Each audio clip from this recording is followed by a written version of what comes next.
Hi there, this is Billy Tarasio with the Modern Divorce Podcast, joined today by CDFA Julie Kern. Julie, how you doing today? I am great. Thank you. Thanks for having me. Absolutely. Thank you so much for being here. So I recently did a podcast about women in divorce and why women end up financially much worse off than men do in divorce, why they recover slower, and what women can do about it. It was controversial. People did not like it. I got a lot of hate mail from mostly men who were like, I've never seen a woman pay a man anything. What are you talking about? Lots and lots of hate mail. But that is the reality. And this is something that you see every day, right? Absolutely. So, first, go ahead and tell us what a CDFA does. A certified divorce financial analyst is someone who's gone through some training and passed an exam and is therefore qualified to provide financial advice specific to the areas that pertain to divorce. And in addition to that, I'm a CPA. And so I also happen to have the tax expertise to be able to give tax advice as well. And I think that can be really an important area that can be overlooked during divorce as well. I absolutely, completely, and totally agree with you. That is a big deal. So, you don't do financial planning. I do actually. So my company has two sides to it. Bridge Financial Strategies is our wealth management, financial planning services firm. And then Bridge Divorce Strategies was created specifically to help women specifically women or primarily women going through divorce. And the reason for that is that I kept meeting these women post divorce, and they'd already made all of these really important decisions that they couldn't go back and change. And I kept thinking, if I would have met you 6 or 12 months ago, I could have probably helped you to make some better choices as far as which assets you took and things like that, that would have put you in a better place. So it was my idea to be able to meet these women earlier in the process to really be able to make a difference in their result. I'm glad that you mentioned that. My podcast about why women get less in divorce was really a call to women to take greater interest in their own career and in their own earning capacity and take greater responsibility for their future financial success. And it is so. What I think I want to do with you today is talk about that timing piece. Like if you're thinking about how to take care of yourself financially and you're happily married or you're not yet married, you're not going through divorce, what's your advice for that set of women? Good question. I think it's really important that women step up and not be afraid. Often I meet women who are they feel uneducated in areas of finance, particularly when it comes to things like investments and investment strategies and taxes. Even though women statistically have taken a more active role in things like budgeting and bill paying for their families, they are still only about 25% of the time involved with those more technical areas. And, in a marriage, it makes sense to divide responsibilities between spouses to get everything done. But that doesn't mean that you should just let your husband take care of the finances without being involved. So, one of the things that we do is we make a pretty big deal of both spouses participating in at least some of the meetings so that both spouses are aware of where they sit today, what they have, what their goals are for the future, that they're both on the same page, and then what's the plan to get from here to there. That's fantastic. I love that. And the key takeaways I'm hearing is, number one, don't be intimidated. Don't think this is something you can't do or that you shouldn't do. Don't think this is like mowing the yard and you can just be like, you handle it. I don't have to look at it. Like you do. You have to look at your lawn. You have to sign off on your lawn. And if you do nothing else, one of the most important things you can do is look at your net worth every year. This is something that my dad has been drilling into me since I was a little girl, because finance isn't that complicated. It's simply understanding your money.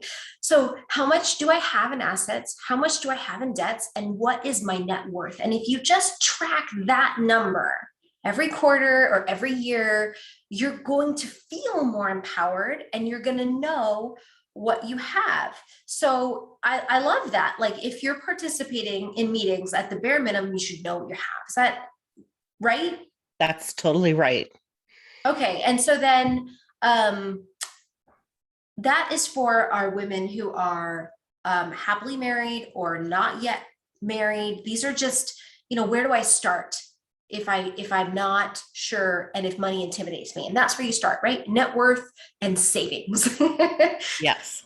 um, and then for our women who are thinking that they're probably going to get divorced. Now, you may know most of the time women are filing for divorce more often than men. And most of the time they've thought about it or they've sort of seen it coming for about 3 years. So to those women who are in that 3-year time frame, what would you tell them?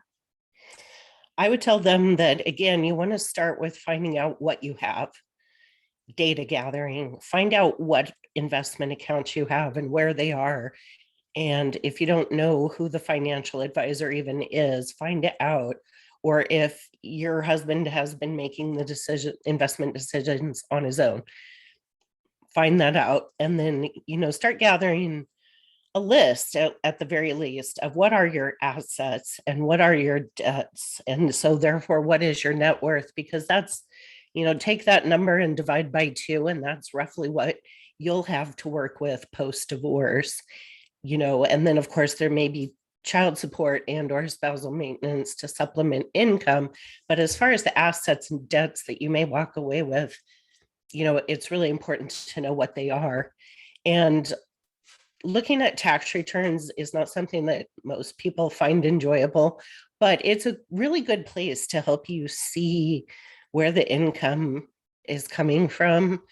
There'll be lists if there'll be a number for dividends or interest income or capital gains, and that can clue you in that there are non-retirement accounts that are producing those amounts. So it can help you know where to look. And of course, a financial person can help you with that as well. I think it's good, even if you're thinking about divorce, to have just an initial consultation with a financial professional like me who understands both taxes and money investments and can help you uncover those assets. But mostly just find out where you are and then think about what will you do for income post divorce.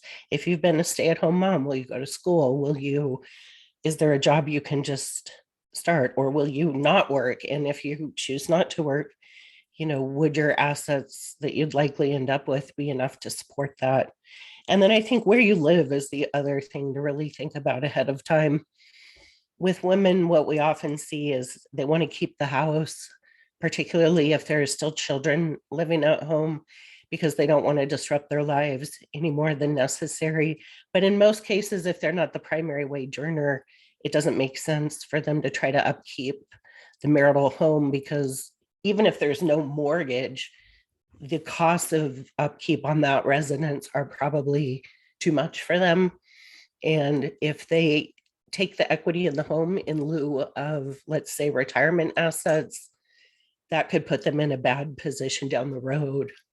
So just things like that to think about ahead of time so that you can start to map out what your new life will look like and make sure that financially you'll be secure. Because I think that 3-year period that you're referencing has a lot to do with fear of finances.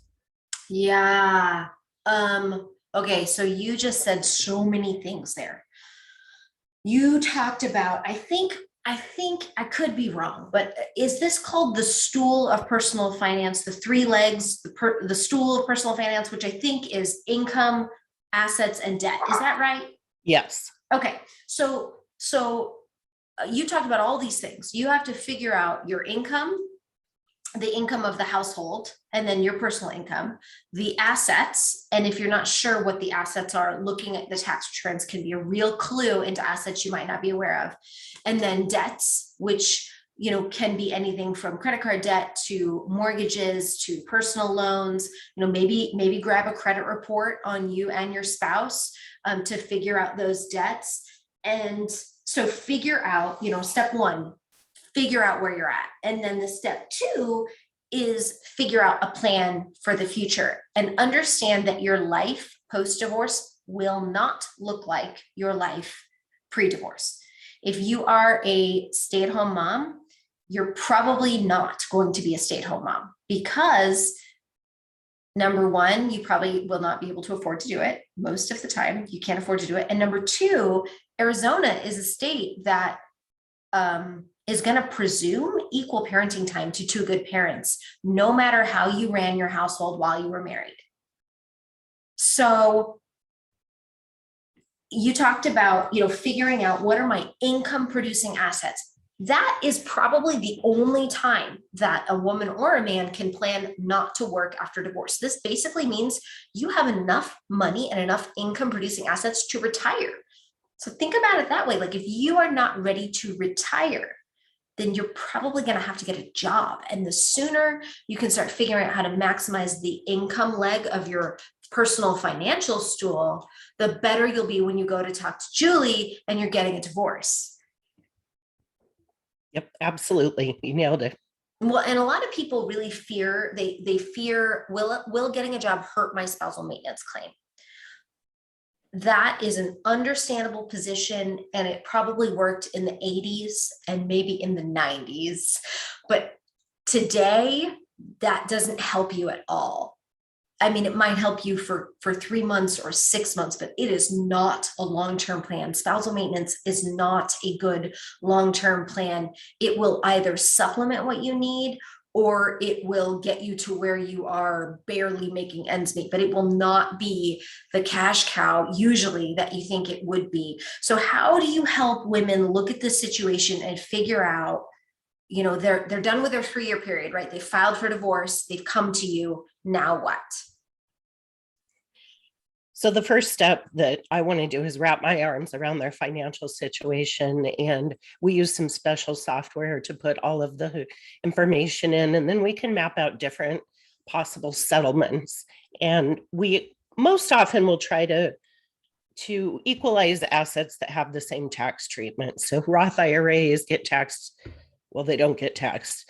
Our traditional IRA gets taxed a different way. A brokerage account gets taxed a different way. So we try to equalize those. But many times the house is a big asset that can't be equalized unless they choose to sell it. So, often my recommendation is that for the wife in particular, who's not been the high income earner, that she not try to keep it because she's going to have to give up other assets that are liquid that you can buy groceries with in an attempt to keep a lower appreciating asset that you can't buy groceries with.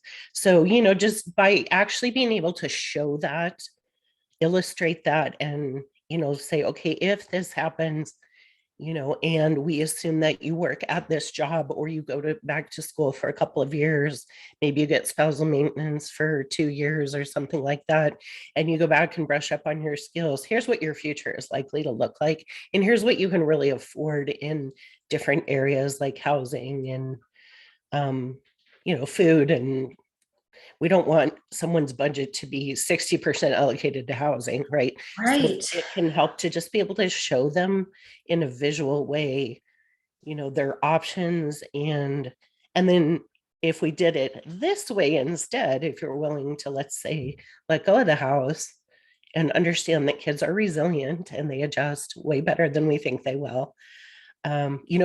This could produce a much better result for you. And I think that's the part where that really helps them to make better decisions.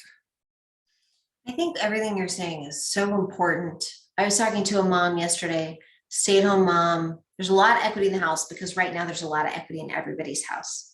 And that's a great thing. But she wanted to trade, keeping the majority of the equity in the house for no spousal maintenance.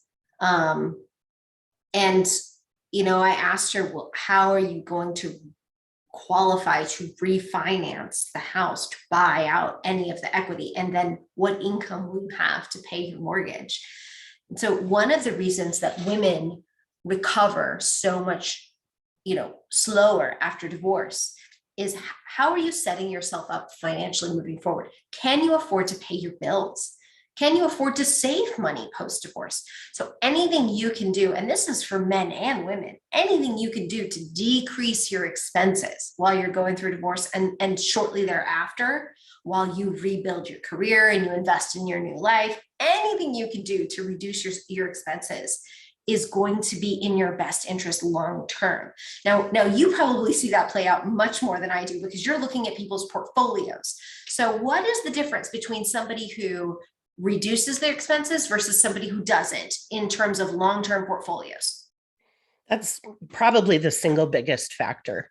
When we run long-term financial plans for our clients, a little bit of change in spending, and I'm talking as little as $5,000 a year, can really make a difference. We use Monte Carlo simulation, which just means that they get a probability of success in having enough money to live out the rest of their lives, even if they live past their actuarial life expectancy, because guess what? Some people do.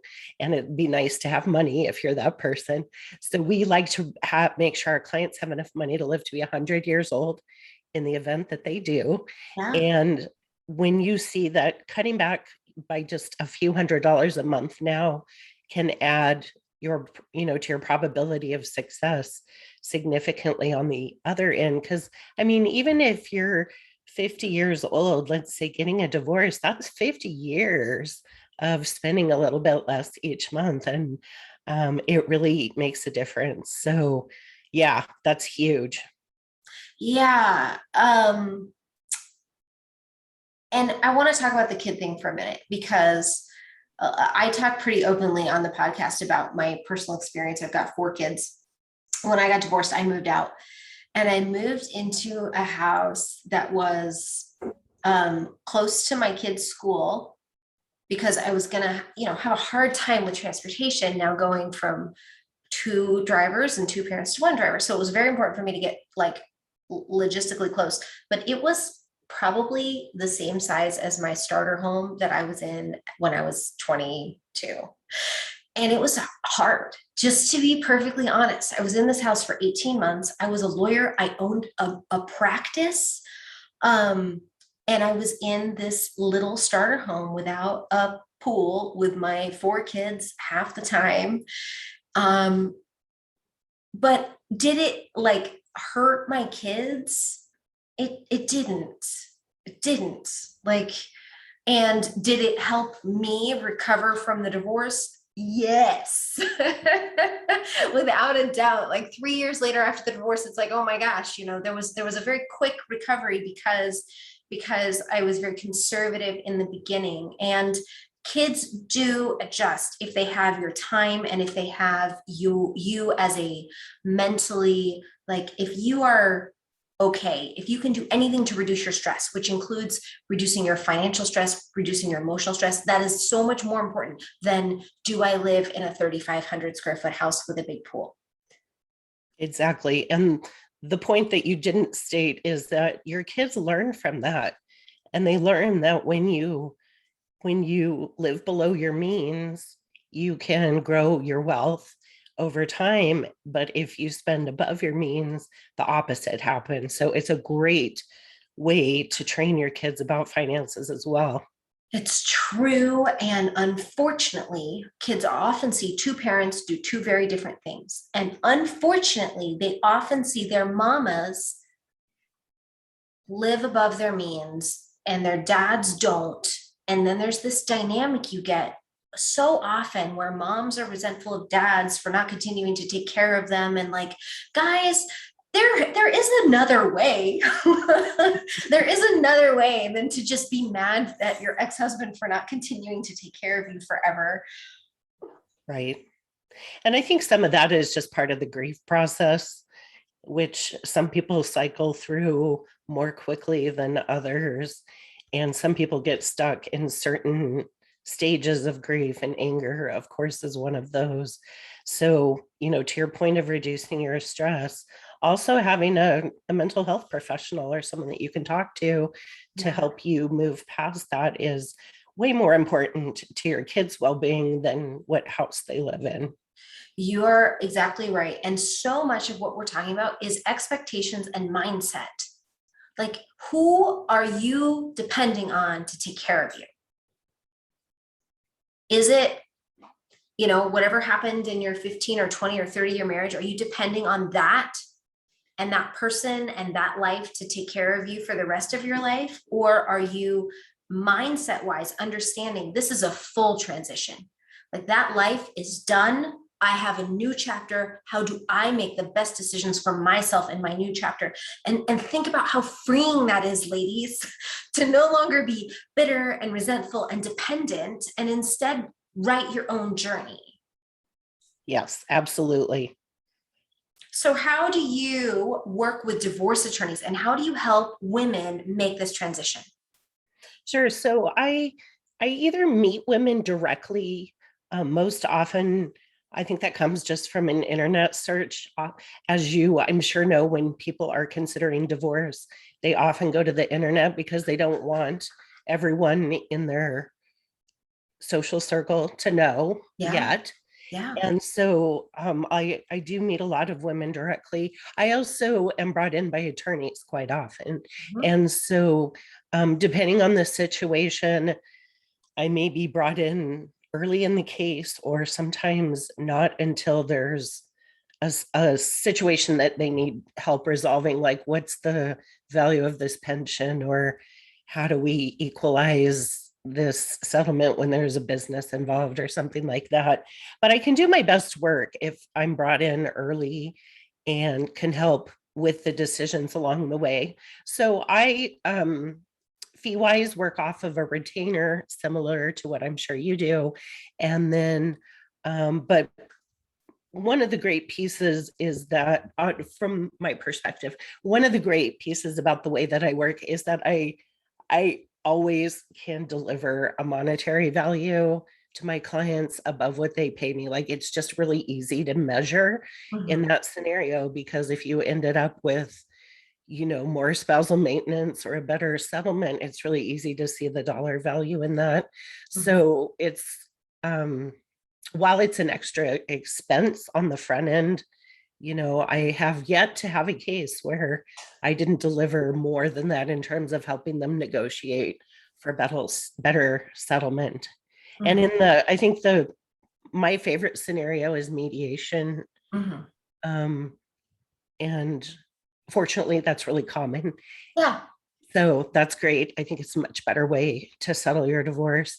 And again, that's just one of the places where being able to model different things on the fly can really make a difference, because you're in this concentrated time period having to make these really important decisions, and the options keep changing back and Yeah. forth Right. as you go through it, whether it's a formal mediation or more of an informal series of mediation appointments. But if I can actually participate in that and say, okay, if you accepted this offer, here's what it would look like.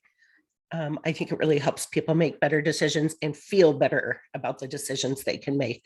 Yeah, I love that. Do you, you said a couple things here I want to clarify. Do you value pensions, stock options, vested, unvested? Yes, all of that. Do you value businesses? No. Okay, got it. All right. That's fantastic. I think it would be so valuable to have a CDFA be able to run those scenarios and help people make decisions and help people make offers as well. Because if you can make an offer that says, here's what I'm offering, and this is what this means for you in the future, versus here's what I'm offering. And most often people get an offer and they don't even know what it means. They literally are like, I don't know if this is fair. I don't know if it's unfair. Am I leaving money on the table? And that's one of the things that stops people from settling. Agree. Yep. having that clarity and the confidence about your decisions really matters and helps to move things forward. And Mhm. not just financially move things forward or as far as moving the divorce forward, but helping you to move forward psychologically if you feel at peace with the decisions that you made. Yeah, lack of information is one of the biggest problems in divorce, and the litigation system doesn't necessarily make people feel cozy that they've got access to information. So that's one problem. And then the other problem is, you can get an offer and you can kind of see numbers on the paper, but if you don't know what that means to you or you don't understand finances, it can really slow up a divorce, which eats up money that you could be using for a lot of other things. I mean, your housing, your living, your education, savings, anything. So anything you can do to also reduce the transactional costs of a divorce, and invest in those costs that only pay dividends, like you were talking about. So if you hire a CDFA, you're going to end up with a better financial situation. So it's an investment worth making. Oftentimes, the same is true for an attorney. Not in every single case, but oftentimes, not having an attorney will cost you more in the long run than having an attorney. And figuring out in your specific circumstance, do I need an attorney? How much should I be willing to spend?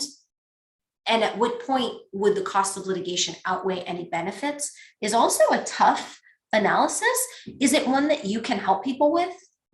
Sure, absolutely. My parents' divorce story is a perfect example of two people who, quote, stayed together for the kids way too long. And so when they finally divorced, I had just moved out from home. My younger sister was still at home, but they literally spent most of their wealth on their divorce.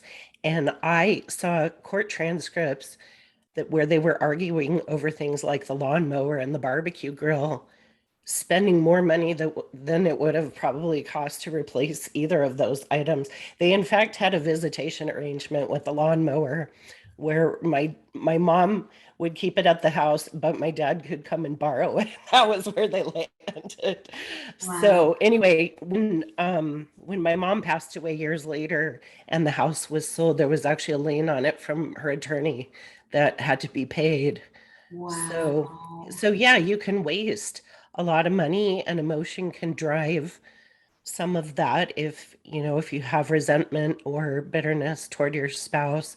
So really, like you mentioned earlier, trying to keep your mindset and your focus on what your new life will look like is really where it is. And I don't think you or I, either one, diminish the work that it takes to stay in that mindset because at times things are very trying and emotional, but to the extent that you can really focus on that, you'll come out way ahead financially and psychologically. Totally, absolutely, fundamentally true. It's really interesting. Your parents' divorce happened in your life about the same time my parents' divorce happened in my life. And it had such an impact on me as a young adult watching it play out that I, at that point, knew I wanted to be a divorce attorney. Um, Divorce can be hugely impactful on children, and the way that you handle it and the way that you experience it as parents is also they're watching and they're learning. And does my mom and do my dad, are they future focused? Are they positive focused? Are they willing to set aside their own hurt and take care of me and focus on taking care of me as a kid?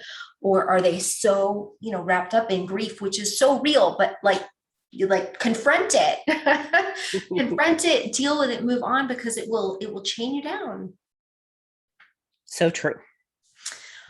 Julie, this has been fantastic. It wasn't exactly where I planned to go with it, but I think our conversation was fabulous, and I really enjoyed it. And how can people reach you if they want to work with you as a CDFA?